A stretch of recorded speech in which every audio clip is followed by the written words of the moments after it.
अभी वो सोच ही रहे थे कि इन्हें महसूस होने लगा जैसे कोई ताकत इन्हें खींच रही है। वो खुद को रोक ना सके और आहिस्ता आहिस्ता उस औरत की तरफ बढ़ने लगे। जब वो बिल्कुल करीब पहुंचे और नजर नीचे उसके पैरों पर पड़ी तो कदमों के तले जमीन निकल गई। उस औरत के पांव उल्टे थे। जी हाँ, वो कोई आम औरत नहीं बल्कि पिछल पैरी चुड़ैल थी। ये मंजर देखकर वाली साहब कुछ लम्हे तो वहीं जम कर रह गए, आवाज तक ना निकली। फिर जैसे ही होश आया उन्होंने जोर से चीख मारी और फौरन आयतल कुर्सी पढ़ने लगे। फैक्ट्री से बाहर की तरफ भागे। बाहर जाकर अपने तमाम साथियों को ये वाक़या सुनाया। जब सब लोग अंदर आ गए तो वहाँ कुछ भी ना था, वो औरत गायब हो चुकी थी। उस दिन वाली साहब को तेज़ बुखार हो गया और अगले दिन उन्होंने छुट्टी कर ली।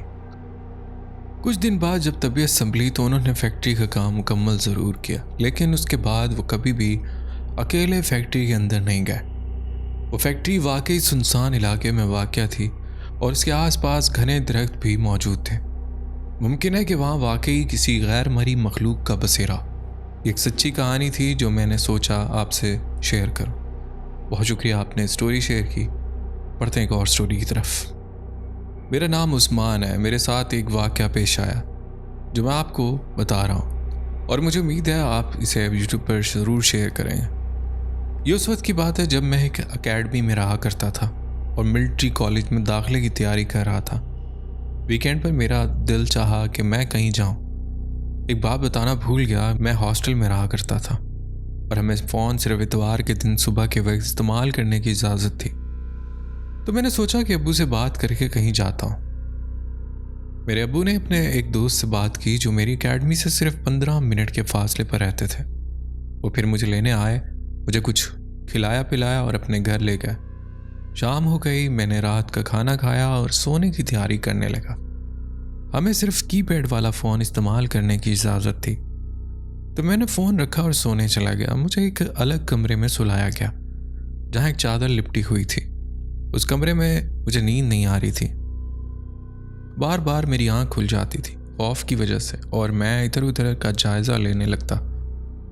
फिर कुछ देर बाद मुझे नींद आ गई, लेकिन मुझे ऐसा महसूस हुआ जैसे कोई चीज़ मेरे ऊपर लेटी हुई और मेरी आवाज़ ही नहीं निकल पा रही थी। वो चीज़ मेरे जिस्म को बिल्कुल भी हिलने नहीं दे रही थी। उस रात मुझे बहुत खौफनाक आवाज़ें भी सुनाई थी। इस वाक़े के बाद मैं दोबारा कभी उस घर में नहीं गया। अल्हम्दुलिल्लाह आज मिलिट्री कॉलेज में पढ़ता हूँ। मुझे उम्मीद है कि मेरी स्टोरी आप अपने चैनल पर शेयर करेंगे। दोस्तों, उम्मीद है आज की स्टोरीज आपको पसंद आई होंगी। स्टोरीज पसंद आई तो वीडियो को लाइक करना ना भूलिएगा और अगर आप चैनल पर नए हैं तो चैनल सब्सक्राइब कर लें, बेल आइकन प्रेस करके ऑल का नोटिफिकेशन ऑन कर लें, क्योंकि आप मेरी यूट्यूब फैमिली का हिस्सा बन जाएंगे। अपना ख्याल रखिएगा। अल्लाह हाफिज़।